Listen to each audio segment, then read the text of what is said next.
இல்லை, நான் உங்களை பிரிட்டோ காட்டு பிராண்டின்னு சொன்னது தானே வருத்தப்பட்டீங்க. அப்போது உங்களை நான் வந்து பிரிட்டோ காட்டு பிராண்டின்னு சொல்கிறதே உங்களுக்கு வலிக்குது. என்னோட மொழியை, என்னோட இனத்தை காட்டு முராண்டியாக இருந்த ஒரு மனுஷர் வந்து காட்டு முராண்டின்னு சொல்லியிருக்காரு. நிறைய தமிழர்களுக்கு வலிக்கவே இல்லை, புரியவே இல்லை. ஏன் புரியலன்னு தெரியல. நான் பிறந்த நாடார் ஜாதி உட்பட செய்த மிகப்பெரிய தவறு அரையர் பள்ளர் என்று சகஜாதிகளை இழிவுபடுத்தி வச்சது. இன்னும் நசுக்கப்பட்டு கொண்டிருக்கிற ஒரு பள்ளர் ஜாதி, அதாவது தேவேந்திர குல ஜாதியில் இருந்து வந்தவர் தான் தெய்வநேய பாவனர். இங்கே எவனும் காட்டுமுராண்டி பாய் கிடையாது, இயல்பா வாழ்ந்தவன் தான். குடியிருந்திருக்குது, ஆனால் சாதிய வேறுபாடு இல்லை. காமராஜர் ஐயா காலகட்டங்கள்லாம் இந்த காட்டுமுராண்டி பசங்க, வந்தேரி பசங்க ஆடின ஆட்டம் எக்கச்சக்கம். இங்கே நசுக்கப்பட்டு வச்சுருந்தாங்க. நாடார்கள்லாம் சாணா பயிலன்னு ரொம்ப ஈஸியாக பேசினாங்க. அப்போது அப்படிப்பட்ட சூழ்நிலையில் இவங்கெல்லாம் வந்து ஒரு உயரிய நிலையை காட்டிக்கிட்டாங்க. ஏரோஸ்பேஸில் இருக்கிறவங்கெல்லாம் உங்களுக்கு நேரம் கிடைக்கிறப்போ தமிழோட கணித இன்ஃபர்மேஷனை விக்கிபீடியாவிலே தேடி பாருங்க. அப்போ தான் உங்களுக்கு புரியும் இப்போ நான் என்ன பேசிட்டு இருக்கேன் அப்படின்ட்டு. தமிழ் வந்து அவ்வளோ உயரிய மொழியாக இருந்திருக்கு. அந்த உயரிய தன்மை இந்த காட்டுமுராண்டி புரியவே செய்யாது. 60 விதமான கலன்களை தமிழர்கள் பயன்படுத்தியிருக்காங்க. இன்றைக்கும் நீங்கள் பார்த்தீங்கன்னா வெஸ்டர்ன் சயின்ஸில், வெஸ்டர்ன் கண்ட்ரீஸில் அவங்க டெக்னாலஜி பேஸ் பண்ணி நிறைய மாடர்ன் எக்யூப்மெண்ட்ஸ் வச்சுருக்காங்க, மாடர்ன் போட்ஸ்லாம் வச்சுருக்காங்க. எங்கேயுமே இந்த 60 விதமான போட்டு வைக்கக்கூடிய அளவுக்கு டெக்னாலஜி அவங்களுக்கு டெவலப் ஆகலை. பஞ்சாபில் நான் ஒரு நாள் காலையில் எழும்பி உட்காந்துருக்கிறேன். அவங்க கரெக்டுன்னு சொல்லி வச்சிருக்கிறாங்க. அப்போ எனக்கு புரியலை. நைட்டு நான் தூங்குறப்போ நல்லா கொரட்டை அடிச்சிருப்பேன். அந்த கொரட்டையை அவங்க கரெக்ட் அடிச்சு சொல்கிறாங்க. அது என்னன்னு கேட்டால், நம்ம கொரட்டனி தமிழில் சொல்கிறோம் இல்லையா, இந்த பஞ்சாபியில் கரெக்டுன்னு சொல்கிறாங்க. இப்போ எங்கள் டிஸ்ட்ரிக்டில் வில்லுக்குறினி ஒரு ஊர். நான் பூட்டான் போயிருந்தேன் போன வருஷம். அந்த பகுதியில் நிறைய இடங்களில் சிலைகள், காந்தி சிலைகள், காமராஜர் சிலைகள் வைக்கிற மாதிரி அங்கே வந்து வில்லோட ஒருத்தர் நிற்பார். அந்த ஊர்களோட பேர் எல்லாமே, நிறைய ஊர்களோட பேர் குறியணி தான் இருக்குது. ஊர்களோட பேர் ஊர். இப்போ பாகிஸ்தானில் கூட லாகூர் இருக்கல, அதில் இந்திய பகுதினா கூட ஊருங்கிற பேர்லாம் நிறைய இருக்குது. அதுக்கு பிறகு நான் மேப் எடுத்து பார்த்தா நிறைய ஊர்களோட பேர் ஊருன்னே இருக்குது.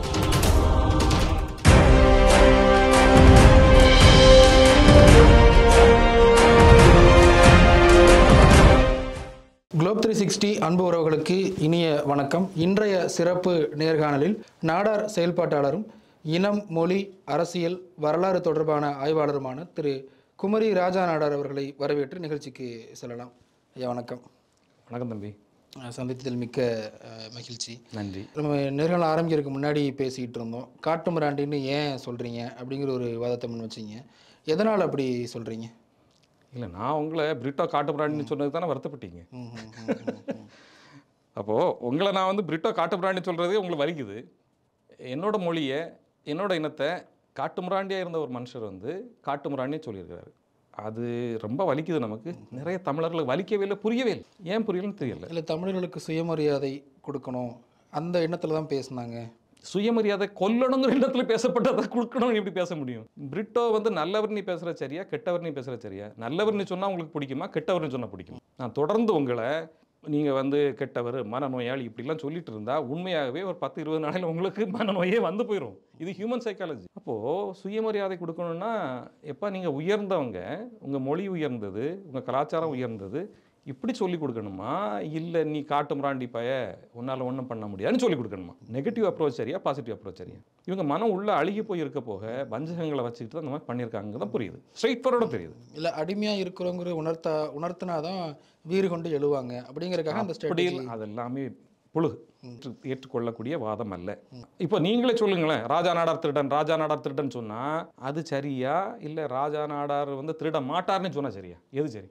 என்ன நீங்கள் வந்து திருட்டுப்பையிலைன்னு சொன்னீங்கன்னா அது எனக்கு வலிக்குமா வலிக்காதா? நான் வந்து நெகட்டிவ் மைண்டுக்குள்ளே போக மாட்டேன்னா எனக்கு இன்ஃபீரியாரிட்டி காம்ப்ளெக்ஸ் ஃபார்ம் ஆகாதா? இல்லைங்களா? சரிங்க, அவர் சொன்னது உண்மனையே வச்சுப்போம், இது காட்டுமுராண்டி மொழினே வச்சுப்போம், சரியா? தமிழர்கள்லாம் காட்டுமுராண்டியே வச்சுப்போம். அவர் தான் திருக்குறளுக்கு மாநாடு நடத்தினார் இப்படிலாம் சொல்கிறாங்களா? அதே ஆள் தானே திருக்குறளுக்கு மலம்னு சொல்லியிருக்கிறாரு இல்லையா? இப்போது நீங்கள் கிறிஸ்தவர், உங்களுக்கு பைபிள் மேலே ஒரு மதிப்பு மரியாதை இருக்குது, நம்பிக்கை இருக்குது. நான் வந்து ஒரு பேட்டி கொடுக்குறேன்னு வைங்களேன், பைபிள் வந்து மலம்னு சொன்னால் கிறிஸ்தவர்களுக்கு எவ்வளோ வலிக்கும், எவ்வளோ கொந்தளிப்பாங்க. அதே போல் இஸ்லாமியர்களுக்கு அவங்களோட மத நூல் இருக்குது, குரான் இருக்குது, அதை இழிவாக பேசினா மலம்னு சொன்னால் எவ்வளோ வலிக்கும். அப்போது திருக்குறளை மலம்னு சொல்லும்போது தமிழர்களுக்கு எவ்வளோ வலிக்கும். அந்த வலியை வெளியே காட்டாமல் ஏன் இருக்கிறாங்க? இன்னும் சில பேருக்கு அந்த உணர்வு இல்லாமல் இருக்காங்களே. அந்த உணர்வு இல்லாமல் ஆக்கி வச்சுட்டாங்க. இவங்க தான் பண்ணாங்க. அது திட்டம் போட்டு இவன் உணர்வற்று போகட்டுமே பண்ணாங்க. அதனால தான் இவனும் வலிக்க மாட்டேங்குது இல்லைங்களா? இப்போ நீங்கள் கிறிஸ்தவர் வந்து வாரத்துக்கு ஒரு தடவை சர்ச்சுக்கு போவீங்க. இப்போ எங்கள் வீட்டிலலாம் டெய்லி சர்ச்சுக்கு போவாங்க. இஸ்லாமியர்கள் ஒரு நாளைக்கு 5 தடவை போகிறாங்க. அந்த நிலைமையில் அவங்க இருக்கிறதுனால அவங்களுக்கு அந்த ஈடுபாடு அதிகமாக இருக்குது. அதை சொன்ன உடனே அவங்களுக்கு கடுமையாக கோவம் வருது. தமிழ் மொழியை நம்ம தினம் பேசுகிறோம் வீட்டில். அப்படிப்பட்ட ஒரு உயரிய விஷயத்த அதிலிருந்து வந்த ஒரு பொக்கிஷமான திருக்குறளை மலம்னு சொல்லும்போது அது எவ்வளோ கொடுமையான வார்த்தை. ஏன் தமிழர்கள் அதுக்கு எதிராட்டு இன்னும் ரியாக்ட் பண்ண மாட்டேங்கிறாங்க? சரிங்க, ஃபைன், இவங்க என்னத்தையும் சொல்லிட்டு போட்டோம். இப்போது நமக்கு பழமொழி உண்டு இல்லையா, அதாவது மஞ்சள் காமாலை நோயில் வந்தவனுக்கு எதை பார்த்தாலும் மஞ்சளாக தெரியும்னு சொல்லுவாங்க இல்லையா, அதே போல் சொல்லுவாங்க இல்லையா, பச்சை கண்ணாடி போட்டவனுக்கு பச்சையாக தெரியும்பாங்க. நான் காட்டு மிராண்டி பயலாக இருந்தால் உங்களை பார்த்தா நான் காட்டு மிராண்டி தான் நினைப்பேன், அவரை பார்த்தாலும் காட்டு மிராண்டி தான் நினைப்பேன். அது என்னோட பிரச்சனை. நான் திருடனாக இருந்தால் உங்களை திருடனாக தான் பார்ப்பேன் இல்லைங்களா, நான் முட்டாளாக இருந்தால் உங்களை முட்டாளாக தான் பார்ப்பேன். அது என்னோட பிரச்சனை ஒழிய உங்கள் பிரச்சனை இல்லை. காட்டு மிராண்டியாக இருந்த பையன் ஒரு உயரிய மொழியை காட்டு மிராண்டித்தனம் பார்த்துட்டான், அது அவனோட பிரச்சனை. ஸோ தமிழ் மொழி காட்டு மிராண்டி மொழியா இல்லை உன்னத மொழியா அப்படிங்கிறத பற்றி எனக்கு தெரிஞ்ச சில விஷயங்களை சொல்கிறேன். இப்போது இவர் சொல்கிற மாதிரி இது காட்டு மிராண்டி மொழின்னு வச்சுப்போம், திருக்குறள் மலம்னே வச்சுப்போம். இந்த மலத்தையும் அந்த காட்டு மிராண்டி மொழியும் பற்றி அதோக்கு நான் புரிஞ்சுக்கிட்டதை சொல்கிறேன். இப்போது காதல் வயப்பட்டவனுக்கு மட்டும்தான் காதல் போதை தெரியும், கல்லுண்டவனுக்கு மட்டும்தான் கல்லின் போதை தெரியும். அதே மாதிரி தமிழனுக்கும் தமிழை அறிந்தவனுக்கு மட்டும்தான் தமிழின் உயரிய நிலை புரியும், காட்டு மிராண்டிக்கு புரியாது. உலகம் முழுக்க உள்ள பேரறிஞர்கள், மற்ற மொழி இந்தியாவில் உள்ள மற்ற மொழியில் உள்ளவங்க பேரறிஞர்கள்லாம் தமிழ் தான் உலகின் மூத்த மொழின்னு சொல்கிறாங்க. தமிழில் திருக்குறள் போல் 52 புத்தகங்கள் இருக்குது. நம்ம அந்த லிஸ்ட்டை கொடுக்குறவங்களுக்குலாம். அப்போது திருக்குறள் எவ்வளோ பெருசுங்கிறது இப்போ பார்ப்போம். உங்கள் பைபிளை விட 100 மடங்கு பெருசு திருக்குறள். எங்கேயும் குலச்சியை சொல்லலை. குரானை விடலாம் 1000 மடங்கு பெருசு. நீங்கள் திருக்குறள் எடுத்து வச்சுட்டு குறைய சொல்ல முடியாது. குறைய சொல்ல முடியாத ஒரு புத்தகம் திருக்குறள். இப்படி நம்மக்கிட்ட தமிழில் 52 புத்தகங்கள் இருக்குங்க. இந்த 52 தான் இருக்குதுன்னு சொன்னால் நீங்கள் வந்து இதை போய் தேடினீங்கன்னா இந்தியாவிலேயோ உலகத்தில் எந்த மொழியில் தேடினீங்களானோ இந்த ரிச்னஸ் எங்கேயுமே இல்லை, இந்த இலக்கிய மேம்பாடு எங்கேயுமே இல்லை. இது மட்டும் இல்லை, இப்போ நான் சொல்கிறதும் ஃபேஸ்புக் வாட்ஸ்அப்பில் வந்த மெசேஜ் தான். நான் முதல்ல நம்பலை. உங்களுக்கு தெரியல, இந்தியா வந்து பொய்யர்களின் பீடபூமி இதுதான். இங்கே நிறைய பொய் சொல்லுவாங்க. ஸோ அதனால் நான் ஒன்றும் பார்த்து கண்ணால் பார்த்த பிறகு அதை ஆய்ந்த பிறகு தான் உண்மை எடுத்துக்கிறேன். ஸோ இதுக்காகவே நான் வந்து நான் படித்த மெசேஜ் என்ன அப்படின்னா, நீங்களும் படிச்சிருப்பீங்க, 50,000 புத்தகங்கள் தஞ்சாவூர் சரஸ்வதி மஹாலில் இன்னும் படிக்கப்படாமல் இருக்குதுன்னுட்டு கேள்விப்பட்டேன். அப்போது சில பேர் அதை 3 லட்சம் கூட சொல்கிறாங்க. 2 கருத்தும் இருக்குது. ஆனால் அதோட உண்மை எனக்கு சரியாக தெரியல. ஸோ இதனால நான் தஞ்சாவூருக்கு மெனக்கெட்டு போனேன். போய் சரஸ்வதி மஹால் போனேன். அதுக்கு பிறகு அங்கே தஞ்சாவூர் யூனிவர்சிட்டியில் ஒர்க் பண்ண ப்ரொஃபஸர்ஸு, டீன் இவங்கெல்லாம் பார்த்தேன். டீன் இல்லை, வைஸ் சான்சலர்லாம் பார்த்தேன். எல்லாருக்கிட்டையும் அந்த தகவல் உண்மைதாங்கிறத நான் கன்ஃபார்ம் பண்ணிட்டேன். அப்போது அதில் இன்னொரு தகவலும் தெரிய வந்தது. அதாவது இந்த 50,000 புத்தகத்தில் ஒரு புத்தகம்னா அது எல்லாமே இப்போ ஓலைச்சுவடியாக தான் இருக்குது. நிறைய வந்து அழிஞ்சு போகிற நிலைமையில தான் இருக்குது. அப்போது சரி, இந்த காட்டு மிராண்டி அதுக்கு என்ன பண்ணார்? இவ்வளோ ஓலைச்சுவடி இருக்கு இல்லையா, காட்டு மிராண்டி ஏதாவது பண்ணியிருக்கணுமே. இந்த காட்டு மிராண்டிக்கு தெரியாது இதெல்லாம். அப்போது இந்த 50,000 ஓலைச்சுவடிகளில் இருந்து ஒன்று வந்து அவங்க புதுப்பிக்கிறாங்க, ரீரைட்டிங்னு சொல்லலாம். அதாவது நமக்கு அந்த வட்ட எழுத்துக்கள் இருக்கும் இல்லையா, அதை இது பண்ணுறாங்க, புத்தக வடிவத்துக்கு கொண்டு வராங்க. இது வந்து 700 வருஷத்துக்கு முன்னால் ஒரு சமண துறவியால் எழுதப்பட்டது. அப்போது அதை இவங்க படித்து பார்க்கும்போது ரொம்ப ஆச்சரியமாக இருக்குது. என்னென்னா, அணுவியல் கொள்கையை பற்றி பேசுறது, இப்போ இருக்க அணு பற்றியும் நம்மக்கிட்ட இன்னும் மேன்மை அடையாத அணுவியல் கொள்கையை பற்றியும் அது பேசுது. அதுதான் ஆசிவமும் சொல்லிச்சது, அணுவை பயன்படுத்து ஆனால் பிளக்காதன்னு தெளிவு பண்ணி சொல்லிட்டு போயிட்டாங்க. சரியா? நான் சப்சிக்வெண்டாக நான் பேசும்போது உங்களுக்கு அது ஆசீவகத்தில் சொல்லப்பட்டிருக்கா அணு சம்பந்தம்? ஆசிவமே அணு கோட்பாடு தான். ஆசீவகம் அப்படிங்கிறது ஆசியா முழுக்க பரவி இருந்ததுனால இந்த நிலப்பரப்புக்கு ஆசீவகம் என்று ஆசியா என்று அழைக்கப்பட்டது. நம்ம கௌமாரத்தில் இருந்திருக்கிறோம். கௌமாரங்கிறது வந்து முருகன் சம்பந்தப்பட்ட வழிபாடு. அது குறைஞ்சது 25,000 50,000 இருக்கலாம். இதுக்கு வந்து நமக்கு வந்து ஸ்ட்ரைட் ஃபார்வர்ட் எவிடன்ஸ் இல்லை. இதெல்லாமே வந்து நம்ம வந்து நிறைய பிட்ஸ் அண்ட் பீசஸ் அங்கங்கேருந்து எடுத்து தான் கனெக்ட் பண்ணி தான் இதை ஒரு அசம்ஷன்லாம் சொல்ல முடியுது. But it's a different subject, அதை பிறகு பேசலாம். ஸோ இந்த ஆசீவகத்துலேயும் அணுக்கொள்கைகள்லாம் சொல்லப்பட்டிருக்குது. அதன் அடிப்படையில் தான் செயல்படுது. அதுலேயும் அவங்க என்ன சொல்கிறாங்க, அணுவை பயன்படுத்தி பிளக்காதங்கிற தெளிவுபடுத்தி சொல்லியிருக்காங்க. அப்போ இந்த புத்தகம் 700 வருஷத்துக்கு முன்னால் எழுதப்பட்டனா கூட அது அப்போ எழுதப்படலை, அது rewriting of some other book. இதுக்கு முன்னால் நிறைய இருந்த புத்தகங்களை அவர் ஒரு சமண முனிவர் எழுதியிருக்கிறாரு. இன்னும் மற்ற புத்தகங்கள்லாம் நம்ம இதே மாதிரி மொழிபெயர்க்கும் போது இந்த காட்டு மிராண்டி மொழி எவ்வளோ பெருசுன்னு தெரிய வரும் இல்லையா? இதை பயன்படுத்தி நீங்கள் தஞ்சாவூர் ராஜா சோழன் கட்டின கோயில் போய் பார்த்துருப்பீங்க இல்லையா? இப்போ நம்ம ரொம்ப ஆச்சரியமாக இருக்குது, அந்த என்ன கட்டடக்கலையை பயன்படுத்தினாங்கன்னு தெரியல. ஆனால் நிறைய அறிஞர்கள் வந்து நான் வந்து எலக்ட்ரானிக்ஸ் இன்ஜினியர். நான் யூஎஸில் 2001 2015 வரை ஒர்க் பண்ணேன். நாசா பாசிவ் ப்ராஜெக்ட்ஸ்லாம் ஒர்க் பண்ணியிருக்கேன். So I am more into science side. அப்போது அதில் நிறைய தியரிகள் பேசுகிறாங்க. அதில் ஒரு தியரி என்ன தியரி அப்படின்னா, இந்த சவுண்ட் வேவ்ஸோட ஃப்ரீக்வன்சியை மாற்றும் போது இட் கேன் அப்லிஃப்ட் ஆப்ஜெக்ட்ஸ்னு சொல்கிறாங்க. So probably they used some kind of technology அந்த மாதிரி. நான் எதுக்கு சொல்கிறேன்னா, இந்த ஒரு புத்தகத்துக்கே நம்ம அணுவை கண்டுபிடிக்கிற மாதிரி ராஜராஜ சோழன் காலகட்டங்களில் வேறு புத்தகங்கள் இருந்திருக்கும். இந்த பெரிய பெரிய டன் கணக்கான இந்த ஆப்ஜெக்ட்ஸை எப்படி மூவ் பண்ணணுங்கிற ஈஸி சயின்ஸ் மெத்தட்ஸ் அவங்களுக்கு தெரிஞ்சிருக்கும். அதை பயன்படுத்தியிருப்பாங்க. 100 பரிச்சான் தூக்கி வைக்கிறது, யானையை தூக்கி வைக்கிறது, புலிஸை யூஸ் பண்ணுறது, இதெல்லாம் நம்ம அஸ்யூம் பண்ணுற மொழியே அவங்களுக்கு ஏதோ ஒரு விதமான சயின்ஸ் உறுதியாக இருந்திருக்கு. அதை வச்சு தான் பண்ணியிருக்கிறாங்க. காட்டுமிராண்டி கூட்டம் கிடையாது, இது காட்டுமிராண்டி கூட்டம் கிடையவே கிடையாது. ஸோ இதை சப்சிக்வெண்ட்டாக அவங்களுக்கு சொல்ல வரும்போது எனக்கு எதை சொன்னாலும் பார்த்தீங்களா, காதல் போதையை விட கல் போதையை விட தமிழ் போதை தான் எவனுக்குமே மிகப்பெரிய போதை. அதை படிக்கும்போது தான் தெரியும். நானும் இதை தற்செயலாக தான் படிக்க ஆரம்பித்தேன். நான் வந்து 2017 பிறகு தான் நாடார் ஆக்டிவிட்டீஸ்குள்ளே வந்து நாடார் வரலாறு, தமிழ் வரலாறு, தமிழின் தொன்மை, இந்திய வரலாறுலாம் படிக்க ஆரம்பிக்கும் போது தான் ஆச்சரியப்பட வேண்டிய சூழ்நிலை வந்து போச்சு. அப்போ அதில் அந்த எண் கணிதம் இருக்குது பார்த்தீங்களா, அது வந்து நம்ப முடியாததாக இருக்குது. ஃபார் எக்ஸாம்பிள் 2 picos மென்ஷன் பண்ணுறாங்க. 2 picos 2/10^16. சரி, நீங்கள் அதை வந்து எழுதுறதே டிஃபிகல்ட்டான விஷயம். 0.0000 கொண்டு போகணும். இது எதுக்கு பயன்படுத்துனாங்க? விளையாடுனாங்களா? சும்மா நம்பர் எழுதி வச்சுருந்தாங்களா? அவங்களுக்கு ஏதோ ஒரு விதமான விஞ்ஞானம் இருந்திருக்குது. இது வந்து இப்போ பேசுகிறாங்களே எங்கர் ட்ரையாஸ் பீரியடு, அந்த குமரிக்கண்டம் சப்மர்ஜ் ஆனது, இது எல்லாமே கனெக்டடு தான். நாம் வந்து ஒரு பெரிய உயரிய சயின்ஸில் இருந்து அழிஞ்சு போயிட்டோம். இது வந்து இந்து புராணங்களை படிக்கும்போதும் இருக்குது. அந்த 18 புராணங்கள் 12 புராணங்கள் படிக்கும்போதும் அங்கேயுமே நிறைய சயின்ஸ் இருக்குது. அதுக்கு பிறகு அதில் இருக்கக்கூடிய தவறுகள் பக்கம் நான் போக விரும்பல. ஆனால் இவை எல்லாமே சயின்ஸை பற்றி தான் பேசுது. அதை விட பெரிய சயின்ஸை தமிழ் பேசுது. அப்போ இதில் தேவநேய பாவனர் அப்படிங்கிற தமிழின் உன்னத மகன் வந்து தமிழ் வார்த்தைகளை தொகுத்துருக்கிறாரு.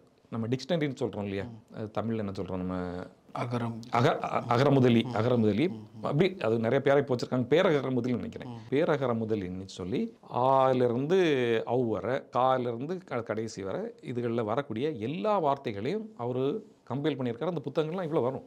ஒவ்வொரு வால்யூமும் இவ்வளோ இருக்கும், இவ்வளோ வரும். இதில் ஒரு விஷயத்தை கட்டாயமாக சொல்ல வேண்டியது. அதாவது இதில் நான் பிறந்த நாடார் ஜாதி உட்பட செய்த மிகப்பெரிய தவறு பறையர் பள்ளர் என்று சகஜாதிகளை இழிவுபடுத்தி வச்சது. இதில் இப்படி இழிவுபடுத்தி நசுக்கப்பட்ட ஒரு இன்னும் நசுக்கப்பட்டு கொண்டிருக்கிற ஒரு பள்ளர் ஜாதி, அதாவது தேவேந்திர குல ஜாதியிலிருந்து வந்தவர் தான் தெய்வநேய பாவனர். நான் இதை சொல்லக்கூடிய காரணம் என்ன, அவர் இனத்தை அவரோட குடியன்னு சொல்லக்கூடிய காரணம் என்ன, இங்கே எவனும் காட்டுமிராண்டி பாய கிடையாது. இவெல்லாம் மொத்தமாக இயல்பாக வாழ்ந்தவன் தான். குடியிருந்திருக்குது, ஆனால் சாதிய வேறுபாடு இல்லை. அப்போது இவ்வளோ பெரிய புத்தகத்தை தொகுத்துருக்கிறார் இல்லையா, பள்ளர்னு நசுக்கப்பட்ட ஒரு மனுஷன். அப்போது சொந்த மகளே கல்யாணம் பண்ணிக்கிட்ட அந்த அயோக்கிய பைய எத்தனை புத்தகத்தை தொகுத்தான்? தமிழுக்காக எத்தனை புத்தகத்தை தொகுத்தான்? தமிழுக்காக என்ன எழுதுனா? இப்போ ஒன்று தெரிஞ்சுக்குங்க, நான் இப்போ வா போனி பேசுறது எனக்கு பிடிக்கல. எழுத்து சீர்திருத்தம் அவர் தான் கொண்டு வந்தார். காமெடி பண்ணாதுங்க, சிரிக்க வைக்காங்க, சரியா? இப்போ முதல்ல நான் ஒன்று சொல்லிக்கிறேன். இப்போ நான் வந்து அந்த ஆளை வா போனி பேசுகிறது, அந்த ஆளுன்னு பேசுகிறதுலாம் வந்து எனக்கு உடன்பாடு கிடையாது.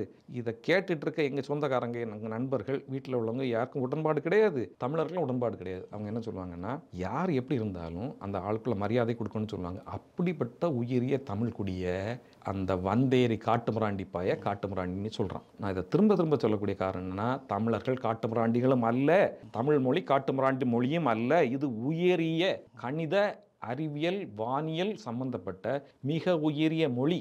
அதான் உங்களுக்கு சின்ன சின்ன ஆதாரங்கள் சொல்கிறேன் இல்லையா, சின்ன சின்னதான் சொல்கிறேன். உங்களுக்கு நான் பேசினா 10 மணி நேரம் பேசிட்டு இருப்பேன். ஸோ அடுத்தப்போ இவங்க அதெல்லாம் படித்தா கல்லுண்ட போதை வரும். அதாவது தமிழ் படிக்கிறது ஒன்று, டிக்ஷனரி எடுத்து வச்சு படிக்கிறது வந்து அவ்வளோ தகவல் இருக்குது. இப்போ காலேஜில் படிச்சுட்டு இருக்க பசங்க, ஸ்கூலில் படிச்சுட்டு இருக்க பசங்களுக்கு சான்ஸ் கிடைக்காது. நீங்கள் தமிழையோ வரலாறையோ படிச்சிங்கன்னா நிச்சயமாக தேவநேய பாவனர் எழுதியிருக்கிற பேரகர முதலின்னு நினைக்கிறேன், நிறைய வால்யூம்ஸ் இருக்குது. அது உங்களுக்கு டவுன்லோடும் பண்ணிக்கலாம், பண்ணி ஃபோனில் கூட வச்சுக்கலாம். அதை கட்டாயமாக பாருங்கள். நீங்கள் தமிழில் வந்து தமிழின் ஆழத்தை நீங்கள் கண்டுபிடிக்க முடியாது, நீங்கள் முழுக்க படிக்க முடியாது. 52 புத்தகத்தை என்ன படிக்க போகிறோம்? திருக்குறள் ஒன்று மட்டுமே எவ்வளோ பெருசு. ஆனால் பாவாணரே வந்து திராவிட கருத்துக்களை ஆதரித்தார், அந்த இயக்கத்துக்கு உறுதுணையாக நின்னார், இப்படிங்கிற கருத்துக்களும் முன்வைக்க தானே செய்கிறாங்க. காமராஜர் ஐயா கூட பெரியார் புகழ்ந்து பேசின விஷயங்களெல்லாம் சொல்கிறாங்க. அந்த காலகட்டங்களில் சரி, எனக்கு தெரியாது. நான் காலேஜ் 86-90 முடித்தேன். அப்புறம் 2001 2015 வரை யூஸில் ஒர்க் பண்ணேன். நிறைய விஷயங்களை படித்து எனக்கே தமிழோட பெருமை தெரியலை. காமராஜர் ஐயா காலகட்டங்கள்லாம் இந்த காட்டுமிராண்டி பசங்க, வந்தேரி பசங்க ஆடின ஆட்டம் எக்கச்சக்கம். அன்னைக்கு தமிழின் பெருமை தெரியாது, இங்கே நசுக்கப்பட்டு வச்சுருந்தாங்க. நாடார்கள்லாம் சாணா பயிலன்னு ரொம்ப ஈஸியாக பேசுனாங்க, சரியா? அப்போது அப்படிப்பட்ட சூழ்நிலையில் இவங்கெல்லாம் வந்து ஒரு உயரிய நிலையை காட்டிக்கிட்டாங்க. இதுக்கு நான் சரியான உதாரணம் சொல்கிறதா இருந்தால், வெள்ளைக்காரங்க பயன்படுத்தின அதே மெத்தடை தான் இவங்களும் பயன்படுத்துகிறாங்க. வெள்ளைக்காரங்க நிறைய இடங்களில் பயன்படுத்தினால குறிப்பாக அது ஆதாரத்தோடு நம்ம பார்க்குறது, ஆஃப்ரிக்காலெலாம் போகிறாங்கன்னா அவங்க என்ன பண்ணுவாங்களாம் அப்படின்னா, அவனுக்கு ஒரு ஒரு உடை தான் வந்து நல்லா இருக்கும், அதை போட்டுப்பான். ஞாயிற்றுக்கிழமை மார்க்கெட்டுக்கு அங்கே வந்து துப்பாக்கியும் தூக்கிக்கிட்டு பெரிய பூட்ஸ் எல்லாம் போட்டுட்டு காம்பீரமாக இந்த வெள்ளத்தோலோட போகிறது. இது ஒரு ஃபேக் ஐடென்டிட்டி, மனுஷனை உளவியல் ரீதியாக அடித்து வீழ்த்துறது. சரியா? அதே வீழ்ச்சி தான் இங்கேயும் பண்ணுனாங்க. பண்ணி வச்சுக்கிட்டு இதெல்லாமே வந்து அந்த மொழிக்கு சரி சீர்திருத்தம் பண்ணார்னு சொன்ன ஆள் அது எப்படி காட்டுமிராண்டி மொழின்னு சொன்னார்? காட்டுமிராண்டி மொழியை ஏன் இவர் சீர்திருத்தம் பண்ணியிருக்கணும்? காட்டுமிராண்டி மொழி காட்டுமிராண்டித்தனமாக இருந்துட்டு போட்டுமே. ஏன் ஒரு புத்தகம் எழுதியிருக்காராப்பா தேவநாய பாவனர் வந்து நான் இவ்வளோ பெரிய வால்யூம் எழுதியிருக்காருன்னு சொல்கிறேன் இல்லையா? ஒரு புத்தகம் இந்த ஆள் வந்து தமிழை பற்றி எழுதியிருக்காரா, கணிதத்தை பற்றி எழுதியிருக்காரா, அறிவியலை பற்றி எழுதியிருக்காரா? தெரியாது இல்லையா? தெரியாட்டு பொத்திக்கிட்டு இருக்க வேண்டியதானே. ஆனால் அதை விட இந்த சமூகத்தில் சீர்திருத்தம் செய்ய வேண்டிய பணிகள் தான். எப்பா இதெல்லாமே புழுகு. அவர் ஏதாவது பண்ணியிருப்பார். சரியா? குடி போதையில் இருக்கவங்க கூட கண்டதையும் பேசுவோம். இவர் ஏதோ பண்ணியிருக்காரு அவ்வளோதானே ஒழிய அதை பூதகாரமாக்கி நம்ம முட்டாளாக்கி விட்டுட்டாங்க. ஏன்னா வைக்கம் போராட்டத்தில் காமராஜர் ஐயாவும் போயிருக்கிறாரு. காமராஜர் ஐயா திருவனந்தபுரத்தில் ஒர்க் பண்ணிட்டு இருந்தவர். அவர் அங்கேருந்து வைக்கம் போராட்டத்தை அவரும் போயிருக்காரு, இந்த ஆளும் போயிருக்காரு. 100 101 சேர்த்து வச்சுட்டு எவ்வளோ பெரிய யுனெஸ்கோ கதைகள்லாம் ஞாபகம் இருக்குது இல்லையா? யுனெஸ்கோ கதை ஞாபகம் இருக்குது. எல்லாத்தையும் விட்டுருங்க. சொந்த மகளை ஒருத்தன் கல்யாணம் பண்ணுறான்னா புத்தி எவ்வளோக்கு வந்து சீர்கெட்டு போயிருந்துருக்கும். இல்லை வளர்ப்பு மகள் தான். வளர்ப்பு மகளோ சொந்த மகளோ எல்லாம் ஒரே மகள் தானே. மகள் தானே சொல்கிறீங்க, வளர்த்த நாயினே சொல்கிறீங்க. வளர்ப்பு மகள் தானே சொல்கிறீங்க, மகள் தானே அவள். சரி அதெல்லாம் அந்த பக்கம்லாம் வேண்டாம். அவனு சாக்கடையாக இருந்தாலும் நம்ம சாக்கடை பக்கம் போக வேண்டாம். அப்போது அந்த அவங்க தேவநேய பாவனரோட அந்த தொகுப்பில் ஒரு வார்த்தையை படித்தேன். அதுக்கு பேர் வந்து நாட்கதிர் ஒரு வார்த்தை. அதுக்கான விளக்கம் என்ன கொடுத்துருக்குன்னா, நாட்கதிர் இல்லை நாட்கதிர், கதிர் நாட்கதிர்னு இருக்குது. சூரியன் ஒவ்வொரு நாளும் கிழக்கு திசையிலிருந்து உதிக்கிறப்போ அதில் ட்ரில்லியன்ஸ் ஆஃப் ரேசஸ் வரும் இல்லையா? அதில் ஃபஸ்ட்டு ரே இருக்குது பார்த்தீங்களா? இப்போ இதுலேயுமே ட்ரில்லியன்ஸ் ஆஃப் ரேசஸ் வந்துட்டுருக்கும். நமக்கு எல்லாத்துலேருந்து நிறைய ரேசஸ் வரும். அந்த ஒவ்வொரு நாளும் சூரியன் உதிக்கிற போது வர்ற முதல் கதிருக்கு பேர் நாட்கதிர்னு பேர் வச்சுருக்குறாங்க. அப்போது நான் இதை படிக்கிறப்போ இந்த காட்டுமிராண்டி மாதிரி ஏதோ ஒரு காட்டுமிராண்டி குடிபோதையிலையோ இல்லை ஏதோ கவிஞர் வந்து நல்ல கவிஞர் கூட அவர் கற்பனையில் இப்படி பேசிட்டார்னு நினச்சேன். இல்லை, தமிழ் விஞ்ஞானத்தை எடுத்து பார்க்கும்போது இதுக்கு மாற்று கருத்து கிடைக்கிது. நான் சொல்கிறது அது நான் படித்து ஒரு 6 மாதம் 1 வருஷத்துக்கு பிறகு தற்செயலாக ஒன்று பார்த்தேன். இந்த தமிழ் கணிதத்தை பார்த்து வரும்போது அங்கே இன்னொரு டேர்ம் இருக்குது. நான் முக்கோடி சொன்னேன் இல்லையே, முக்கோடி சொன்னேன்னு நினைக்கிறேன் உங்கள்கிட்ட இல்லையா? இதே போல் முக்கோடி சொன்னால் உங்கள்கிட்ட இல்லை சொல்லலை. ஓகே சொல்கிறேன்.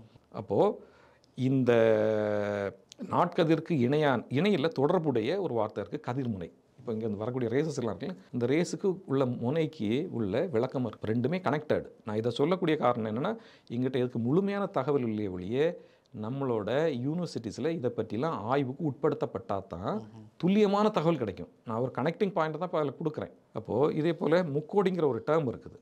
முக்கோடிங்கிற டேர்ம் என்னென்னா, இப்போ நம்ம தமிழில் 1 10 100 1000 10,000 வருது இல்லையா? இப்படி போகிறோம் இல்லையா? இப்படி போகிறப்போ முக்கோடின்னு ஒரு டேர்ம் இருக்குது. இப்போ நமக்கும் இங்கிலீஷில் வந்து மில்லியன் பில்லியன் சில்லியன் இப்படி இருக்கு இல்லையா? அது போல் இப்போ அந்த டேர்ம் நம்ம எல்லோரும் சொல்லுவோம். 30 முக்கோடி தேவர்களே சொல்லுவோம் இல்லையா? இது வந்து வட இந்தியாவில் முக்கோட்டி தேவர்கள்னு சொல்கிறாங்க. முக்கோடி என்ன அப்படின்னா, கோடி கோடி கோடி இதை இணைச்சி எழுதும்போது முக்கோடி ஆயிடுது. இப்போ 1 10 100 1000 10,000 லட்சம் கோடி. அகெயின் 1 10 100 1000 10,000 லட்சம் கோடி. இப்படி 3 தடவை எழுதி அதை கம்பைன் பண்ணும்போது தான் முக்கோடிங்கிறது வருது. அப்போ இப்படி எழுதுனவன் வந்து பைத்தியக்கார போயில காட்டுமிராண்டியாக தான் செய்ய போகிறான். காட்டுமிராண்டி மொழியில் இப்படி எழுதி வச்சு என்ன பிரயோஜனம்?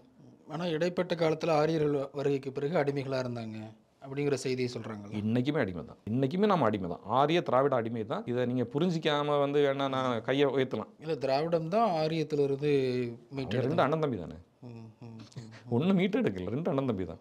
ஸோ சப்ஜெக்ட் டைவர்ட் ஆக வேண்டாம், தமிழை பற்றியே பேசுவோம். அப்போது இந்த முக்கோடி மாதிரி நீங்கள் இந்த நியூமெரிக்கல் சிஸ்டம் 2 பக்கமும், அதாவது நம்ம நெகட்டிவில் போகல இந்த பிகோ சிஸ்டம் இதெல்லாம் சொன்னாலே இந்த மாதிரி இது வந்து சயின்ஸ் படித்தவங்களுக்கு பார்த்தாங்கன்னா ஆச்சரியப்பட்டு போவாங்க நிறையா. ஓகே, இந்த வீடியோ வழியாக சொல்கிறேன். குறிப்பாக கம்ப்யூட்டர் சயின்ஸில் ஐடி இண்டஸ்ட்ரியில் ஏரோஸ்பேஸில் இருக்கிறவங்கெல்லாம் உங்களுக்கு நேரம் கிடைக்கிறப்போ தமிழோட கணித இன்ஃபர்மேஷனை விக்கிபீடியாவிலே தேடி பாருங்கள். அப்போ தான் உங்களுக்கு புரியும் இப்போ நான் என்ன பேசிகிட்டு இருக்கேன் அப்படின்ட்டு. தமிழ் வந்து அவ்வளோ உயரிய மொழியாக இருந்திருக்கு. அந்த உயிரிய தன்மை இந்த காட்டுமிராண்டி புரியவே செய்யாது. இப்போது நான் என்ன சொல்கிறேன், இப்போ நீங்கள் சயின்ஸ் படிச்சிருக்கீங்க, அதனால நான் வந்து பிகோ செகண்ட் இதில் சொல்லும்போது தான் இதாகுது. இப்போ நாம் 2 பேரும் கிராமத்தில் சாதாரணமாக உட்காந்துருந்தோன்னா இது புரியாது. இது ரொம்ப உயரிய மொழி. இது அந்த வெல்த்தினஸ் அடுத்த மொழிகளில் இல்லை. இப்போ இங்கிலீஷ்லேயுமே நம்ம சொல்கிறோம் இல்லையா, மில்லியன் பில்லியன் ட்ரில்லியன் ஜில்லியன் போகுது பார்த்தீங்களா?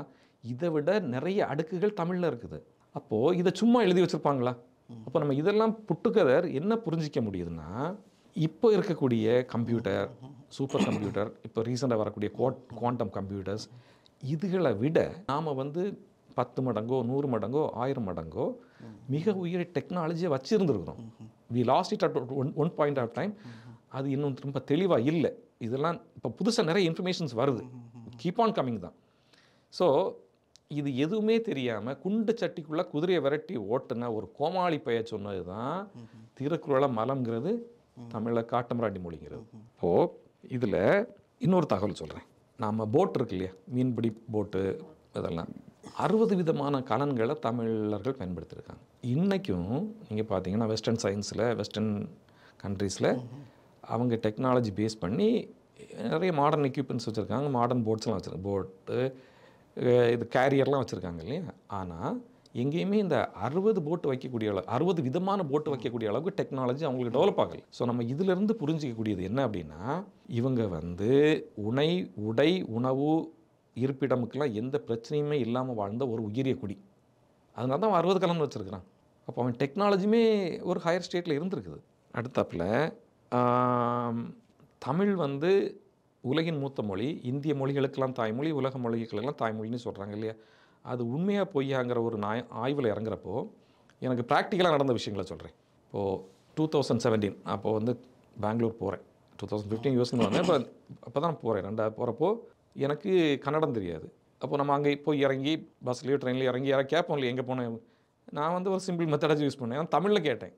அங்கே கன்னடர்கள் கன்னடத்தில் பதில் சொன்னாங்க. நான் தமிழில் பேசுகிறேன், அவனுக்கு கன்னடத்தில் புரியுது, கன்னடம் பேசுகிறேன், எனக்கு தமிழில் புரியுது. இப்போவும் நான் போகிறேன். ஒரு மாதம் ஆந்திராவில் தான் இருந்தேன். இப்போ போன வாரம் நாங்கள் வந்து விஜயவாடாவிலேருந்து கிருஷ்ணா நதியோரமாக அங்கே ஒரு முருகன் கோயில் போனோம். அறுபடை முருகன் கோயில், நம்ம இங்கே அறுபடை வச்சுருக்கோம் இல்லையா, அவங்க அதுவும் அறுபடை வீடில் ஒன்று சொல்கிறாங்க. இதெல்லாம் பெரிய சப்ஜெக்ட் பிறகு பேசலாம். இங்கே போகிறப்போ நான் கார் ஓட்டிகிட்டு இருக்கப்போ என் கூட இருந்தவர் வந்து தெலுங்கில் பேசுகிறாரு, நான் தமிழில் பேசுகிறேன். 2 பேருக்கும் புரியுது. அதில் ஒரு வார்த்தை சொல்லணும்னா, நாங்கள் வந்து கோதாவரி கரையோரம் போகிறோம், கரையோரத்தில் இருக்க ரோட்டில். அவர் என்ன சொல்கிறாருன்னா, ஆனால் இது வந்து ஆக்சுவலாக அந்த ரிவரோட கரை இங்கே வரும், அந்த கரையை ரோடாக்கிட்டாங்க.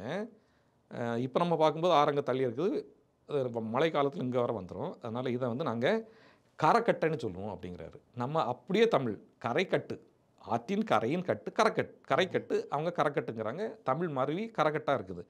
இப்படி ஆந்திரா தெலுங்கானா கர்நாடகாவில் பேசுகிறப்போல்லாம் அங்கே மட்டும் இல்லை, பஞ்சாபில் நான் ஒரு நாள் காலையில் எழும்பி உட்காந்துருக்கிறேன். அவங்க கரெக்டுன்னு சொல்லி சிரிக்கிறாங்க. அப்போது எனக்கு புரியலை. நைட்டு நான் தூங்குறப்போ நல்லா கொரட்டை அடிச்சிருக்கிறேன். அந்த கொரட்டையை அவங்க கரெக்டுன்னு சொல்கிறாங்கன்னா அது என்னென்னு கேட்டால், நம்ம கொரட்டனி தமிழில் சொல்கிறோம் இல்லையா, இந்த பஞ்சாபியில் கரெக்டுன்னு சொல்கிறாங்க. இவங்க ஒரிசா பாலுலாம் நிறைய சொல்லுவாங்க லெவலில் நிறைய தமிழர். இதுதான் இந்த திராவிட மொழிகளுக்கான ஒற்றுமை அப்படி எடுத்துக்கலாமா? என்னை கோவப்படுத்தாங்க, நம்ம வேறு சப்ஜெக்ட் பேசுவோம். மொழிகளுக்கு சரி. இப்போது உங்கள் அப்பாவுக்கு 5 பிள்ளைங்கள் இருப்பாங்க, அவங்களுக்கும் பிள்ளைகள் பிறந்து வருவாங்க, இப்படிலாம் போகும். அதனால் தமிழ் ஒரே குடி தான். உங்கள் அண்ணன் உங்கள் வீட்டு விட்டு போயிட்டாருன்னா தனியாள் தானே. நம்ம கூட்டு குடும்பமாக இருந்தோம். இன்றைக்கி கேரளாங்கிற ஒரு குடும்பம் ஃபார்ம் ஆகிடுச்சு, கர்நாடகாங்கிற ஒரு குடும்பம் ஃபார்ம் ஆகிடுச்சு, ஆந்திரா தெலுங்கானா குடும்பம் ஃபார்ம் ஆகிடுச்சு, 5 குடும்பம் ஃபார்ம் ஆகிடுச்சு தமிழ் மொழியிலேருந்து. அப்போ அவங்கவுங்க குடும்பத்தை பார்த்துக்குங்க. எதுக்கு நம்ம குடும்பத்துக்குள்ளே வந்து உட்காந்துட்டு எங்களுக்கு மட்டும் திராவிடம், அவங்களுக்கெல்லாம் மலையாளி, கன்னடர், தெலுங்குங்கிற அடையாளம், இல்லை ஏமாத்து விடுங்க. அப்போது நான் இதில் திரும்ப சொல்ல வர்றது என்னென்னா, நான் இது எல்லாமே ரீவெரிஃபை பண்ணது, நிறைய விஷயங்களை ரீவெரிஃபை பண்ணி தான் உங்கள்கிட்ட பேசிட்டு இருக்கேன். இப்போ ஒரு ஒரிசா பாலு மாதிரி நிறைய பேர் பேசுவாங்க பார்த்தீங்களா. தமிழ் வந்து உலகம் முழுக்க பேசப்பட்டது, நிறைய ஆதாரங்களுக்கு இருக்குது. பாண்டியன்கிற அந்த பேர்லேயே நிறைய தீவுகள் இருக்குது, ஊர்கள் இருக்குங்களாம் சொல்லுவாங்க இல்லையா. அப்போது இது வந்து நீங்கள் இப்போ நான் 2017 இந்தியா முழுக்க ட்ராவல் பண்ணுறேன் இந்த ஜாதிய அமைப்புகளுக்காக. போகிறப்போ எல்லா இடங்களையும் தமிழ் அப்படியே இருக்குது. இப்போ எங்கள் டிஸ்ட்ரிக்டில் வில்லுக்குறின்னு ஒரு ஊர் இருக்குது. வில்லுக்குறி அப்படின்னா நம்ம வந்து அந்த அம்பு அடிப்போம் இல்லையா, அது பாயிண்ட் பண்ணுறது. நான் பூட்டான் போயிருந்தேன் போன வருஷம். அந்த பகுதியில் நிறைய இடங்களில் சிலைகள், இப்போ இங்கே வந்து நம்ம வந்து காந்தி சிலைகள், காமராஜர் சிலைகள் வைக்கிற மாதிரி அங்கே வந்து வில்லோட ஒருத்தர் நிற்பார். அந்த ஊர்களோட பேர் எல்லாமே நிறைய ஊர்களோட பேர் குறினி தான் இருக்குது. சிலிக்குறிலாம் இருக்கு இல்லையா, அந்த சிலிக்குறி காரிடார்லாம் சொல்லுவாங்க, இந்த மாதிரி நிறைய ஊர்களோட பேர் குறினி இருக்குது. அப்போ அங்கே விசாரித்து பார்த்தா இதே மீனிங் தான் இருக்குது. குறிங்கிறது வந்து நம்ம வந்து எய்ம் பண்ணுறோம் இல்லையா, அதுதான். அப்போது நீங்கள் கிறிஸ்தவர், உங்களுக்கு தெரியும் பைபிளில் என்ன சொல்லியிருக்குன்னா, ஊர் என்ற ஊரில் அபிரகாம் குடியிருந்தார்னு இருக்குது. ஞாபகம் இருக்கா உங்களுக்கு? அப்போது எனக்கும் அது ஞாபகம் இருந்ததுனால நான் வந்து அதுக்கு பிறகு, ஏன்னா ஈராக் பகுதியெல்லாம் தான் இவங்க முதல்ல குடியிருந்திருக்காங்க இந்த யூதர்கள். எங்கள் ரிலேட்டிவ்ஸ் அங்கே ஒர்க் பண்ணவங்ககிட்ட சொன்னேன், இந்த தகவல் இப்படி இருக்குது, அப்புறம் பாருங்கன்னா அவங்க பார்த்தா அங்கே நிறைய ஊர்களோட பேர் ஊர். இப்போ பாகிஸ்தானில் கூட லாகூர் இருக்கலாம், இல்லை இந்திய பகுதினா கூட ஊருங்கிற பேர்லாம் நிறைய இருக்குது. அதுக்கு பிறகு நான் மேப் எடுத்து பார்த்தா அங்கே நிறைய ஊர்கள் வந்து நிறைய ஊர்களோட பேர் ஊருன்னே இருக்குது. ஸோ தமிழறிஞர்கள் சொல்கிற தகவல்கள் எல்லாமே வந்து நம்ப தகுந்த தகவல்கள் தான். இது காட்டுப்பிராண்டி மொழி இல்லை, மிக உயரிய மொழி. இதில் இதோட சயின்ஸை பற்றி சொல்கிறேன். ஏன்னா விஜயாச்சந்திரன் அக்கா இருக்காங்க, அவங்க ஒரு நாள் எங்கிட்ட ஒரு தகவல் சொன்னாங்க. அப்போது நான் வழக்கமாக அவங்களை கிண்டல் பண்ணுவேன். ஏன்னா அவங்க இன்னொன்று தெரிஞ்சுக்கங்க, இந்தியர்களின் குல தொழில் போய் சொல்கிறது. உண்மையாகவே இது நான் சொல்லக்கூடிய காரணம் அவமானப்படுத்துறதுக்காக சொல்லலை, நம்ம தவிர நம்மளே உணர்ந்து திருத்திக்கணுங்கிறதுக்காக சொல்கிறேன். இதனால தான் நம்மளோட அரசியல்வாதிகள் நிறைய பேர் நிறைய பொய் சொல்கிறாங்க. ஏன்னா அது வந்து ஒரு ஹேபிச்சுவல் ஆக்ஷனாக போய்ட்டு போய் சொல்கிற பிரச்சனை இல்லாத ஆகிப்போச்சு. ஸோ இதன் காரணமாக தான் நான் வந்து எல்லாமே வெரிஃபை பண்ணுறது. இதே டாக்டிக்ஸில் அவரும் காட்டு மிராண்டின்னு சொல்லியிருக்கலாம்ல. அது வேறு, அது அழகிய மனுஷன். He is a very low guy. That is why I am not mentioning his name also. அவர் பேரை உச்சரிக்காத காரணமே அந்த தகுதி அந்த ஆளுக்கு இல்லை. ஏன்னா பேரை சொல்லி திட்ட தெரியாதா? இல்லை வேண்டாம், அது ஒரு கீழ்மணி தான். அப்போது விஜயச்சந்திரன் அக்கா ஒரு தடவை எங்கிட்ட சொன்னாங்க, கௌரவர்கள் மருவி குறவர்கள் ஆனாங்க அப்படின்னா கிண்டல் பண்ணிட்டு இருப்பேன் அக்காவை. இன்னொரு தகவல் சொன்னாங்க, அது அருமையான தகவல். நான் இதை சொல்லக்கூடிய காரணம் என்னென்னா, ஆய்வாளர்களும் சரி, கல்வி பேராசிரியர்களும் சரி, நீங்கள் வந்து காலேஜில் படிக்கிற பசங்களும் ரிசர்ச் பண்ணுற இதை பிஹெச்டிலாம் பண்ணுவீங்க இல்லையா, ஒரு விஷயத்தில் கவனமாக இருங்க. நம்மளை சுற்றி நம்ம கிராமத்தில், நம்ம கிராமத்து கோவில்களில், நம்மளோட ஒவ்வொரு வாழ்வியல் முறையிலையும், நம்ம தாத்தா பாட்டி சொன்ன கதைகள்லையும் நிறைய சயின்ஸும் வரலாறும் புதஞ்சு கிடக்குது. அதை நீங்கள் கவனமாக கேட்டு வச்சுக்கோங்க. மூட நம்பிக்கை வேறு, மூட நம்பிக்கைகளை மாட்டக்கூடாது. அறிவியலுங்கிறது வேறு. இங்கே ஆசிவக காலத்திலேருந்து அறிவியல் நம்மளோட பின்னி பிணைஞ்சு கிடக்குது. ஆசிவகம் இல்லாமல் உலக மதங்களே இல்லை. கிறிஸ்தவம், இஸ்லாம் எல்லாத்துக்குமே அடிப்படையாக ஆசிவகம் தான் இருந்திருக்குது. அப்போது இந்த மொழிங்கிறது வந்து, இந்த தமிழ் கலாச்சாரங்கிறது வந்து ரொம்ப பெருசு. அதுக்கு இதுவும் ஒரு உதாரணம். இப்போ அக்கா என்ன சொன்னாங்கன்னா என்கிட்ட, பாண்டிய மன்னர்களின் தலையாய கடமைகளில் ஒரு முக்கியமான கடமை மழை பொய்த்து போகிற காலங்களில் கோள்களை இடமாற்றி மழை பெய்ய வைக்கிறது அப்படின்னாங்க. இப்போ இதே விஷயத்த நான் யூஎஸ்க்கு போகிறதுக்கு முன்னாடியில் இந்த டெக்னாலஜிஸ் நான் படிக்கிறதுக்கு முன்னாடி யாராவது சொல்லியிருந்தாங்கன்னா விழுந்து சிரிச்சிருப்பேன். ஏன்னா நான் ரொம்ப கிண்டல் பண்ணுறாள். அக்கா சொல்கிறப்போ எனக்கு இம்மீடியட்டாக என்ன புரிஞ்சுது அப்படின்னா, ஹியூமன் சிவிலைசேஷனை வந்து இப்போ வந்து 5 டைப்ஸாக பிரிச்சிருக்காங்க. ஐ திங்க் 7 வேறு இருக்குன்னு நினைக்கிறேன். இப்போ இதை 100 வருஷத்துக்கு முன்னாடி அதை கேட்டகரைஸ் பண்ணிட்டாங்க. ஒரு ரஷ்யன் தான் பண்ணார் அவர். அப்போ அது என்ன வருதுன்னா, type 1, type 2, type 3, type 4, type 5 civilisation கொண்டு வர்றாங்க. இப்போ டைப் 1 சிவிலைசேஷன் என்ன அப்படின்னா, நம்ம உலகம் எல்லாமே இதெல்லாமே நம்ம எல்லாருக்கும் இருக்கக்கூடிய கற்பனை. ஏன்னா நான் அடிப்படை கம்யூனிஸ்டவாதிங்கிறதுனால எனக்கும் வந்து இந்த எண்ணங்கள் உண்டு. ஜாதி மொழியற்ற ஒரு பார்டர்லாம் இல்லாத ஒரு உலகம் இருந்தால் நல்லா இருக்குங்கிறது. அப்படிப்பட்ட உலகத்தை தான் டைப் 1 சிவிலைசேஷன் சொல்கிறாங்க.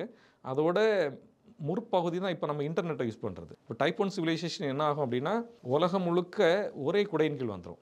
அப்போ கவர்னன்ஸ் வந்து ஃப்ளாலெஸ் கவர்னன்ஸாக இருக்கும். நீதிமன்றங்கள் எல்லாம் தெளிவாக செயல்படும். இப்போ உள்ள நீதியற்ற நிலைமை இருக்காது. பசி பஞ்சப்பட்டினி இருக்காது. உணவு, உடை, இருப்பிடம், இந்த பேசிக் எல்லாமே இருந்துகிட்ருக்கும். ஜாதி மத இன வேறுபாடுன்னு இருப்பாங்க. டைப் 2 சிவிலைசேஷன் போகும்போது நாம் எந்த அளவுக்கு எவால்வ் ஆகிடுவோம் அப்படின்னா, எரிமலையே நிப்பாட்டிடுவோம். எரிமலை வெடிக்க போகுதுன்னா வெடிக்க விடாமல் சயின்ஸை வச்சு பண்ணிடுவோம். புயல் சேதங்கள்லாம் வரதெல்லாமே சயின்ஸை வச்சே நம்ம நிப்பாட்டிடலாம். இப்படி தான் இந்த type 1, type 2, type 3, type 4, type 5 civilisation define பண்ணப்படுது. இந்த டைப் 2ஓ டைப் 3 எனக்கு அது கரெக்டாக தெரியல. அதில் தான் சொல்கிறேன், அவங்க என்ன பண்ணுறாங்கன்னா இயற்கை சீற்றங்களை மாற்றிடுறாங்க. அதைத்தான் இங்கே பாண்டிய மன்னர்கள் கோள்களை இடமாற்றி மழை பெய்ய வச்சாங்கன்னு சொல்கிறாங்க. நமக்கு இதோட எக்ஸாக்ட் இன்ஃபர்மேஷன் புரியாட்டு கூட தீஸ் ஆல் கனெக்டட். அப்போ இங்கே அதனால தான் உங்கள்கிட்ட சொன்னேன், நாம் இப்போ வச்சுருக்கிற கம்ப்யூட்டர், சூப்பர் கம்ப்யூட்டர், குவாண்டம் கம்ப்யூட்டர்ஸை விட ஹைலி அட்வான்ஸ்டு சிவிலைசேஷனாக இருந்திருக்கிறோம். அப்படி இருந்தால் தான் இங்கெல்லாம் ரீச் ஆக முடியும். சும்மா ரீச் ஆக முடியாது. எப்போ ஒரு காலத்தில் விழுந்திருக்கும், ஒரு நேச்சுரல் கலாமிட்டிஸ் காரணமாக இருக்கலாம். இதில் நான் கடைசியாக சொல்ல வேண்டிய ஒரு விஷயம், எல்லா தமிழர்களுக்கும், குறிப்பாக தமிழறிஞர்கள், தமிழ் ஆர்வலர்கள், ஆய்வாளர்கள், எஸ்பெஷலி யூனிவர்சிட்டி ப்ரொஃபஸர்ஸ், நீங்கள் ஒன்று தெரிஞ்சுக்கங்க. திருக்குறளில் முதல் குறள் என்ன சொல்லுது? அகர முதல எழுத்தெல்லாம் ஆதி பகவன் முதற்றே உலகுன்னு சொல்லுது. அதுக்கு 3 பேர் வந்து விளக்க உரை எழுதியிருக்காங்க. ஒரு தெலுங்கர் கருணாநிதி உட்பட எழுதியிருக்காங்க. நான் சொல்லக்கூடிய காரணம் எதுக்கு தெலுங்கர் நீ குறிப்பிட்றேன்னா, அப்படி சொல்கிறீங்க, வந்தேரிங்கிற வார்த்தைலாம் பயன்படுத்துகிறீங்க. என்ன நான் பொய்யா சொல்கிறேன்? உங்கள் பேர் பிரிட்டோ தானே? நான் உங்களை வேறு எதுவும் பேர் சொல்லல. வந்தேன்னா வந்து குடியேறியவர்கள் வந்தேரிகள், தெலுங்கு பேசுகிறவங்க தெலுங்கர்கள். இல்லை, இதில் அந்த வார்த்தை காயப்படுத்துகிற மாதிரி இருக்காதா? நான் திருடனாக இருந்தால் என்ன திருடன்னு சொன்னீங்கன்னா காயப்படுத்தும். நான் திருடனா இல்லைன்னா என்ன திருட்டு போயிடலாம், நான் சிரிச்சிட்டு போயிட்டே இருப்பேன். நான் எதுக்கு காயப்பட வேண்டி இருக்குது? ஏன்னா நாமளும் தான் பாம்பேயில் இருக்கிறோம், டெல்லியில் இருக்கிறோம், உலகம் முழுக்க இருக்கோம். அங்கே தமிழர்கள் சொல்கிறாங்க, எதுக்கு காயம் வருது? ஃபைன், விடுங்க. அப்போது அகர முதல் எழுத்தெல்லாம் ஆதி பகவன் முதற்றே உலகு, அதுக்கான அர்த்தத்தை நீங்கள் சிம்பிளிஃபை பண்ணி பாருங்கள். இப்போ நீங்கள் எம்எஸ்சி படித்தவங்க, நான் பிஇ படித்தவங்க, நம்ம அந்த கேட்டகரியை விட்டுக்கிட்டு நம்ம 2 பேரும் கிராமத்தில் படிக்காத ஒரு லேமேனாகவே கற்பனை பண்ணி பார்த்து அதுக்கான விளக்கத்தை எடுக்க பார்ப்போம். அகர முதல் எழுத்தெல்லாம் ஏன்னா ஆயிலிருந்து தொடங்கக்கூடிய எல்லா தமிழ் எழுத்துக்களும் ஆதி பகவன், கடவுள்களிலேயே மூத்த கடவுள், முதற்றே உலகு, அவனுடைய முதல் உலகமே இதுதான் சொல்கிறாங்க. அதாவது அவன் உலகத்தை படைக்கல, அவன் முதல்ல தமிழை தாண்டா படைச்சான்னு சொல்கிறாங்க. இது ஒரு எக்ஸாஜரேஷன்னா கூட அந்த தமிழோட பெருமையை திருவள்ளுவர் ஐயா உயர்த்தி சொல்கிறாரு. இங்கேயும் சொல்ல வேண்டியிருக்குது. திருவள்ளுவர் ஐயா வந்து பறையர்குடியை சேர்ந்தவர், உயரிய பறையர்குடி. அந்த பறையர்குடியையும் இந்த மகளை கல்யாணம் பண்ணாமல் கேவலமாக பேசியிருக்கிறான். அதனால் அந்த பறையர்குடியை சேர்ந்த திருவள்ளுவர் எழுதின திருக்குறளை மலம்னு சொன்னதுக்கு அதுவும் ஒரு சாதி வெறி காரணமாக இருக்கலாம், உண்மை நமக்கு தெரியல. அப்போது இந்த முதல் திருக்குறள்லேயே இவ்வளோ தவறாக இதை வந்து நமக்கு வந்து எழுதி வச்சுருக்காங்கன்னா இவங்க என்ன அர்த்தம் சொல்கிறாங்கன்னா, தமிழுக்கு முதல் எழுத்தாக இருப்பது போல இந்த உலகத்திற்கு கடவுள் முதல்வனாக இருக்கிறான். அதுதானே நம்ம அர்த்தம். நம்ம ஸ்கூலில் படித்ததெல்லாம் இப்போ நீங்கள் போய் பார்த்தீங்கன்னா 3 பேரும் அந்த அர்த்தம் தான் எழுதி வச்சுருக்காங்க. ஆனால் உண்மையான அர்த்தம் என்னென்னா, அகர முதல் எழுத்தெல்லாம் ஆயிலிருந்து தொடங்கக்கூடிய எல்லா தமிழ் எழுத்துக்களும் முதல் கடவுளுக்கு முதற்றே உலகு, அவனுக்கு முதல் உலகம் இதுதான். அவன் மனிதனை படைக்கல, விலங்குகளை படைக்கல, தாவரங்களை படைக்கல, இந்த கோள்களை படைக்கல, ஒன்றும் படைக்கல. முதல்ல படைச்சது தமிழ். இது எக்ஸாஜரேஷன் தான், அது தமிழின் பெருமையை சொல்கிறதுக்காக. ஸோ இப்படி ஒரு சிக்கல் இருக்குது. நாம் இன்னும் கடந்து போக வேண்டிய பாதை ரொம்ப பெருசு. தயவு செஞ்சு ஐடி இண்டஸ்ட்ரியில் இருக்கிறவங்க, மாஸ்டர்ஸ் முடித்தவங்க, ப்ரொஃபஸர்ஸு, இன்ஜினியர்ஸ், டாக்டர்ஸ் எல்லாம் கொஞ்சம் தமிழின் பக்கம் உங்கள் பார்வை திருப்புங்க. ஏன்னா இங்கே நிறைய மாற்றங்களை பண்ண வேண்டியிருக்குது. உயரிய மொழியை காட்டு முராட்டி மொழி சொல்லியாச்சு. ஏன்னா எனக்கு நான் வந்து இந்த இது படித்தேன், இந்த என்ன சொல்கிறது, ஜோதிடம் இருக்கு இல்லையா, ஜோதிட கலை இருக்கு இல்லையா, அதை படித்து பார்க்கும்போது தான் தெரியுது வானவியலில் எவ்வளவுக்கு தமிழர்கள் உயரிய நிலைமையில் இருந்திருக்காங்க. என்னென்னா வானவியல் வந்து உருவாக்கப்பட்டு தமிழ்நாட்டிலாம் தமிழர்கள்லாம் உருவாக்கியிருக்காங்க. குறிப்பாக அதை பண்ணவங்களாம் பறையர்கள். நான் திரும்ப பறையர்கள்னு சொல்லக்கூடிய காரணம் என்னென்னா, பறையர் பல்லர்னு இங்கே நசுக்கி வச்சிருக்கப்பட்டவர்கள் ஒரு காலத்தில் எவ்வளோ உயரிய நிலைமையில் இருந்தாங்கன்னு புரிஞ்சுக்கிறதுக்கும் அவங்களோட சுவைய அடையாளத்தை புரிஞ்சுக்கிறதுக்காகவும் திருமாவளவன் என்கிற தமிழின துரோகி இந்த பறையர் இனத்தை இன்னைக்கு நாடக காதல், குடி, கூத்து, திருட்டுக்கு கொண்டு நிப்பாட்டியதுலேருந்து அவங்க விலகணும். அந்த மகளை கல்யாணம் பண்ணின காட்டுமிராண்டி எப்படி தமிழர்களை வந்து ஒரு தவறான பாதையில் கொண்டு நிப்பாட்டின மாதிரி திருமாவளவன் என்கிற அந்த ராஜபக்ஷிக்கிட்ட போய் கையேந்தி நின்ன ஒரு மனுஷன் அவரோட சொந்த இனமான பறையர் இனத்தை தவறாக வழி நடத்துகிறாரு. இதுக்கு அந்த இனத்துக்கு சம்மந்தமே கிடையாது. இந்த இனம் கேரளாவில் சேரமான் பெருமாள்ங்கிற மன்னரை தேர்ந்தெடுக்கக்கூடிய ஜட்ஜஸாக இருந்திருக்காங்க. அதாவது இதுக்கு நான் கொஞ்சம் விளக்கமாக சொல்கிறேன். சேரமான் பெருமாள் அப்படிங்கிறது ஒரு டைட்டில். இப்போ போப்புன்னு இருக்கு இல்லையா, அதுபோல் நம்ம ஜட்ஜஸ்ன்னு சொல்கிறோம், supreme court judge, high court judge மாதிரி சேரமான் பெருமாள்ங்கிறது வந்து சேர அரசர்களின் ஒரு டைட்டில். அங்கே பௌத்த மதம் பரவுனதுனால அரசு முறை மாறுது. எப்படின்னா உலகம் முழுக்க இருந்தது தகப்பனுக்கு அப்புறம் மகன். அது இப்போ நம்ம தமிழ்நாட்டிலையும் ஒரு நடைமுறையாக இருக்கு இல்லையா, தகப்பன், மகன், பேரன், பேரனுக்கு மகன், இப்படி ஒரு ஹைரார்க்கியை ஃபார்ம் பண்ணி வச்சுட்டாங்க. இதுதான் இந்த அரசு ஆட்சி முறை தான் உலகம் முழுக்க இருந்தது. ஆனால் கேரளாவில் இதை மாற்றுறாங்க. ஏன்னா அவர் புத்தர் வந்து வைச்சாலியா அந்த இனத்தை சேர்ந்தவர். அங்கே அவங்களோட நடைமுறை என்னென்னா மன்னரை போட்டி வச்சு தான் தேர்ந்தெடுப்பாங்க. அவரும் பண்ணினார். புத்தருமே வந்து இந்த போர்க்கலைகள், ஆயக்கலைகள் 64 பயின்று அது தேர்வு பெற்ற தான் அவர் கல்யாணம் நடந்து நினைக்கிறேன். ஸோ அந்த நடைமுறை கேரளாவில் வந்துடுது, அந்த பௌத்தம் விளையாட்டு. அப்போது அதை பயன்படுத்தி சேரமான் பெருமாளை எப்படி தேர்ந்தெடுப்பாங்க அப்படின்னா, இவங்க ஆயக்கலைகள் 64லையும் சேர இளவரசர்கள் போட்டி போடணும். போர்க்கலை அது இதெல்லாமே பண்ணும்போது கேள்வி எல்லாமே உண்டு. நம்ம இப்போ ஐஎஸ்சி எக்ஸாம்ஸ் எழுதுறோம்ல அந்த மாதிரி, அதில் வெற்றி பெற்றவனை தான் சேரமான் பெருமாளாக பண்ணுவாங்க. இது 12 வருஷத்துக்கு ஒரு தடவை தேர்ந்தெடுப்பாங்க. அதை தேர்ந்தெடுத்த இடத்துல இருந்தவர் பறையர். அவர் வந்து தலைமை நீதிபதி மாதிரி. அவர் தான் மணிமகுடமும் சுட்டுவார். இதுதான் பறையர்களின் பெருமை. இப்போது நம்ம இந்தியாவில் மாநிலங்களை வந்து மாவட்டங்களாக பிரிச்சுட்டாங்க இல்லையா, இதே போல் சேர நாடு வந்து நாடுகளாக பிரிக்கப்பட்டிருந்தது. வயநாடுலாம் கேள்விப்படுங்க, இப்படி ஒவ்வொன்றும் நாடு தான். அங்கே வள்ளுவன் நாடுன்னு ஒன்று இருக்குது, இன்னும் இருக்குது. எங்கள் ஊரில் கன்னியாகுமரி டிஸ்ட்ரிக்டில் கூட வள்ளுவ நாடுன்னு ஒரு பகுதி இருந்தால் சொல்கிறாங்க, திருவள்ளுவர் அங்கே பிறந்ததாலும் சொல்கிறாங்க. ஸோ இந்த வள்ளுவ நாடுன்னு பறையர்களுக்குன்னு ஒரு தனி நாட்டு அடையாளமே கொடுக்கப்பட்டிருக்கு. அப்போ இது உயரிய குடியா நசுக்கப்பட்ட குடியா? அந்த குடியில் பிறந்த திருவள்ளுவர் எழுதின திருக்குறள் இந்த காட்டு மிராண்டி பயலுக்கு மலமாக தெரியுதா? யாரை யார் ஏமாத்துறீங்க? நீங்கள் கேட்டீங்க இல்லையா? இங்கே பாருங்கள், இப்போ நான் பேசுகிறது பிஜேபிக்காரங்களை வலிக்கும். நான் வலிக்கிறதுக்காக பேசல, ஏன்னா உண்மைகளை பச்சையாக பேச வேண்டியிருக்குது. நானும் முன்னால் இந்த டிமானிட்டைசேஷன் வர்றதுக்கு முன்னால் மோடி ஆதரவாளர் தான் இந்த நாட்டை மேலே கொண்டு வந்துருவாங்கன்னு நம்பினேன். இப்போ எனக்கு இருக்க பெரிய மன வருத்தத்தில் ஒன்று சொல்கிறேன். சுப்ரீம் கோர்ட்டில் போய் இந்த கவர்மெண்ட்டு சொல்லுது ரஃபேல் டாக்குமெண்ட் காணலைன்னு சொல்லுது. இது 21ஆம் நூற்றாண்டை நம்பக்கூடியதா? யாரும் நம்ப மாட்டாங்க.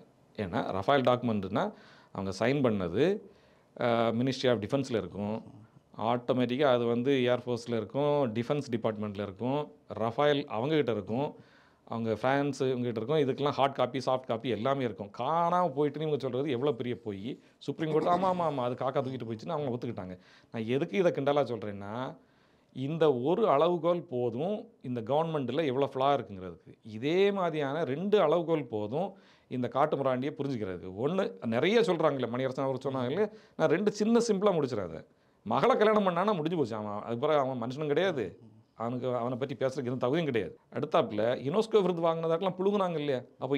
அப்போ எத்தனை புழுகுகள் பின்னால் நம்ம போய் இதுகளை வந்து நம்ம வெரிஃபை பண்ணிட்டு தெரியாது? அப்போ அது ஒரு சாக்கடை கூட்டம், அவ்வளோதான். இதுக்கு பிறகு அதை பற்றி ஆய்வு பண்ணுறதுக்கு அவங்களுக்கு எதிர்கருத்து பேசுகிறதுக்கெல்லாம் நான் விரும்பலை, அவங்களுக்கு முக்கியத்துவம் கொடுக்க விரும்பலை.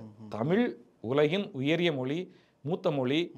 தமிழ் சொந்தங்களே, தமிழ் ஆய்வாளர்களே, தயவு செஞ்சு ஒரு நாளைக்கு ஒரு அரை மணி நேரமாக இதில் செலவழிங்க. பொக்கிஷத்தை வச்சுக்கிட்டு முத்து, அதாவது தங்க சுரங்கத்துக்கு மேலே உட்காந்துக்கிட்டு அப்பாவிகளாக உட்காந்துருக்கிறோம். கண்ட காட்டு பிராண்டி பையெல்லாம் நம்மளை காட்டு பிராண்டின்னு சொல்கிறான். நம்ம மக்களுக்கு தமிழை பற்றி சொல்ல வேண்டிய நிறைய பொறுப்பு இருக்குது. நன்றி. மிக்க நன்றி.